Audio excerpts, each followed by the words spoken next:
Olá pessoal, meu nome é Luana Moreira, eu sou do segundo ano de Informática e eu vou falar sobre escalonamento. Em específico, eu escolhi o algoritmo de escalonamento de múltiplas filas.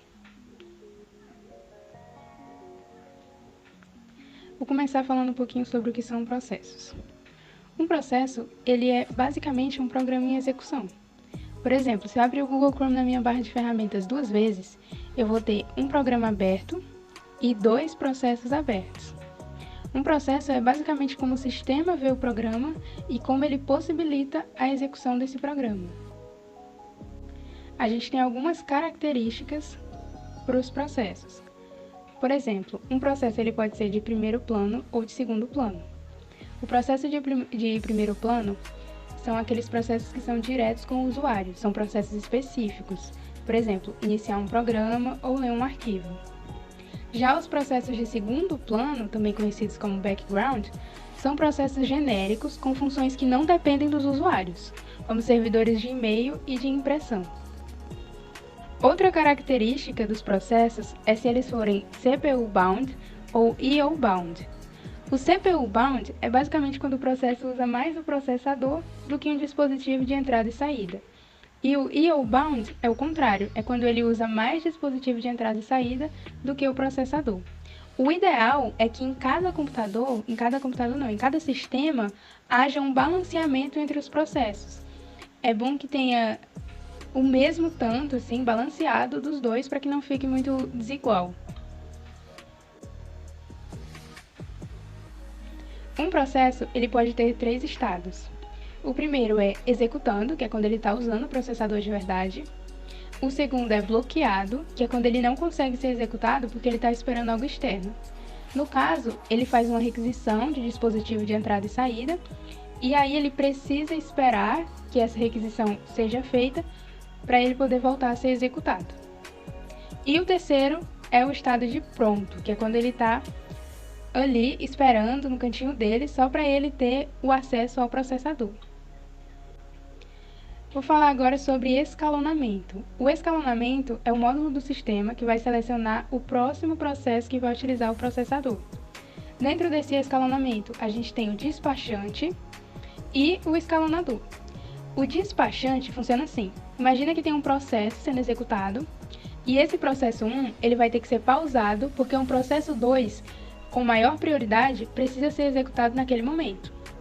O despachante vai ter esse trabalho de trocar os processos que estão no processador, onde o processo 1 ele vai ser retirado do processador, vai ficar guardadinho lá, salvo todas as suas informações. Depois que o processo 2 for executado, esse processo 1 volta para lá para o processador para terminar o que ele estava fazendo. Esse trabalho de trocar os processos é do despachante. O escalonador em si, ele vai ser responsável por organizar a fila de processos. São vários processos, o escalonador organiza uma fila para que fique de uma forma mais dinâmica. O escalonador também, quando é feita uma requisição de entrada e saída, ele pode ou executar o processo que estava esperando para ser executado, ele pode continuar executando o processo que ele já estava fazendo e ignorar essa requisição, ou ele pode executar um terceiro processo. Aí, a gente tem as categorias de um escalonador. Ele pode ser preemptivo ou não preemptivo. Preemptivo é quando ele pode perder o uso do processador. Acontece uma interrupção forçada do processo e outro processador vai usar o processador. Entendeu? Ele é como se tivesse um processo 1 no processador ali, e aí chega alguém com mais prioridade do que ele. Ele vai sair, ele vai ser interrompido e quem tinha mais prioridade vai ser executado primeiro. Isso é um processo preemptivo. Um processo não preemptivo é quando ele quase não pode ser interrompido. Essa interrupção quase não ocorre, ele precisa ser executado até o final. Essa interrupção ela só vai acontecer em casos específicos, que são 3. Caso ele termine de ser executado, obviamente ele vai ser interrompido. Caso ele precise de um dispositivo de entrada e saída, que aí ele vai ficar no estado de bloqueado. Ou caso ele libere o processador antes do tempo. Essa questão do preemptivo e não preemptivo é só a gente pensar que é como se... Imagine que você está fazendo um bolo e tem uma criança ali do seu lado que se machucou e ela se machucou muito feio.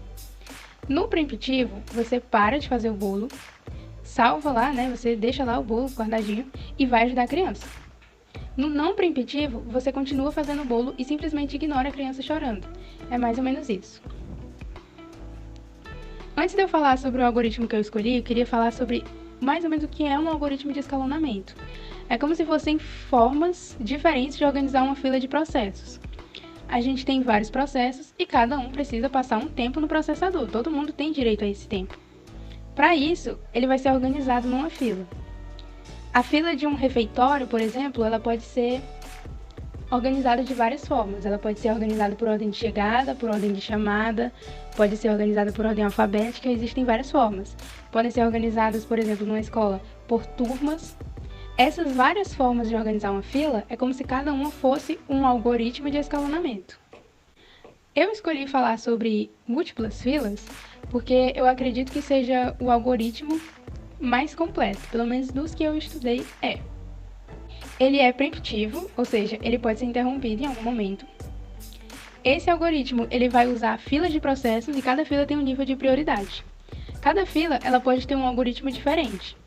Por exemplo, a primeira fila pode ser uma fila com o algoritmo FIFO, ou FCFS, que é First Come, First Served. O primeiro que chegar vai ser o primeiro que vai ser executado.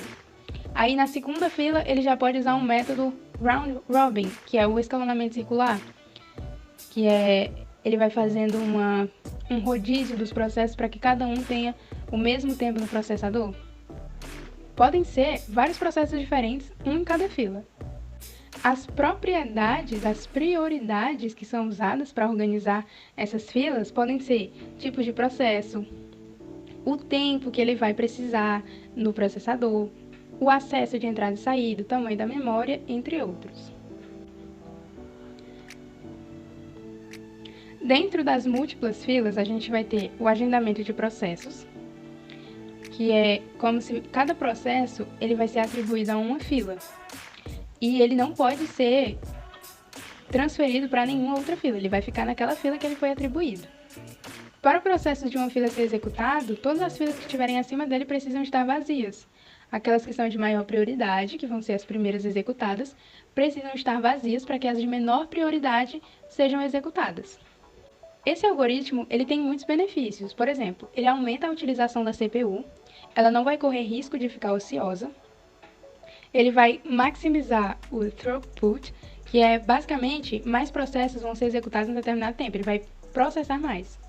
Ela minimiza o turnaround. O turnaround é o tempo total do processo, desde o momento que ele é submetido, toda a espera dele, até o momento que ele é finalizado. Imagina que a gente tem dois processos, o A e o B. O processo A ele vai demorar 2 minutos e o processo B vai demorar 4. O turnaround do processo A vai ser 2 minutos só, ele não esperou nada e ele demorou 2 minutos. O turnaround do processo B já vai ser a espera, que ele esperou 2 minutos, e o tanto do processo dele, que foram 4 minutos. Então, o turnaround do B vai ser 6 minutos. É uma questão de matemática básica. Ele também minimiza o tempo de espera, minimiza o tempo de resposta, diminui o uso de recursos e prioriza processos que segurem recursos-chave. Os processos que vão precisando de mais tempo no processador, com mais frequência, eles vão recebendo uma prioridade elevada para fazer isso com facilidade, sem prejudicar os outros processos. Aí a gente tem o algoritmo de múltiplas filas com realimentação. Os processos eles não ficam na mesma fila até o término do processamento, porque o sistema ele faz um ajuste dinâmico. Eles não são previamente associados às filas, mas eles são direcionados com base no seu comportamento. É um método mais complexo, ele vai ser um pouco mais difícil de ser posto em prática, mas vale muito a pena. Os processos novos, eles vão entrando no fim da primeira fila. E nas filas, os processos são escalonados com um escalonamento circular, que é o Round Robin.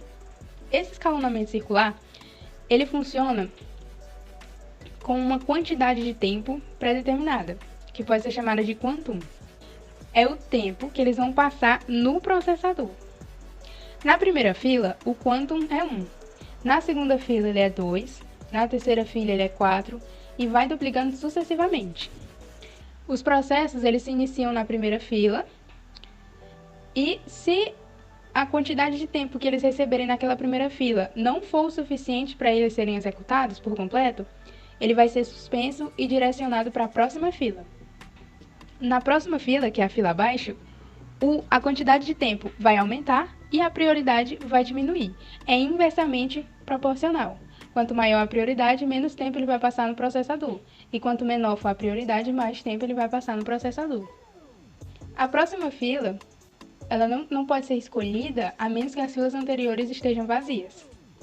Se um processo da segunda fila está sendo executado e um novo processo é atribuído à primeira fila, o processo da segunda fila é pausado e o da primeira fila se inicia, porque ele tem mais prioridade. Toda vez que um processo esgotar o seu quantum, que é o tempo que ele está no processador, ele vai ser suspenso e vai para a próxima fila. Existe um problema em alguns algoritmos de escalonamento, que é o problema de inanição. É quando um processo ele fica numa fila esperando para ser executado por muito tempo, correndo o risco de não ser executado nunca. Por exemplo, tem o algoritmo SJF, que é o Shortest Job First. Aquele algoritmo que tiver o menor turnaround vai ser executado primeiro. Só que vai acontecer a inanição, por quê? Se começar a chegar vários processos pequenininhos, eles vão ter que ser executados primeiro. E os maiores, eles vão ficar por último. E se chegar muitos processos pequenos, talvez aquele processo maior, ele nunca vai ser executado. Esse é o problema de inanição. E o algoritmo de múltiplas filas, justamente já faz uma forma bem dinâmica para que essa inanição seja minimizada ou até não aconteça. Eu trouxe um exemplo aqui sobre quantum e algoritmo de múltiplas filas com realimentação. Imagina que tem um processo que ele precisa de 70 quantums para ser executado. Ele vai entrar na primeira fila com um quantum. Como não vai ser suficiente, ainda faltam 69, ele vai para a próxima fila. Mas na próxima fila, quando ele for executado, ainda vai faltar 67. Na próxima, 63. Exatamente nessa ordem que eu estou mostrando para vocês. Até que ele chegue na fila 64, que ele vai conseguir concluir a execução dele. Essa foi a minha explicação. Obrigada por terem assistido até aqui. Eu espero que eu tenha explicado para vocês o que é o algoritmo de escalonamento de múltiplas filas e demonstrado um pouquinho porque ele é um dos melhores algoritmos.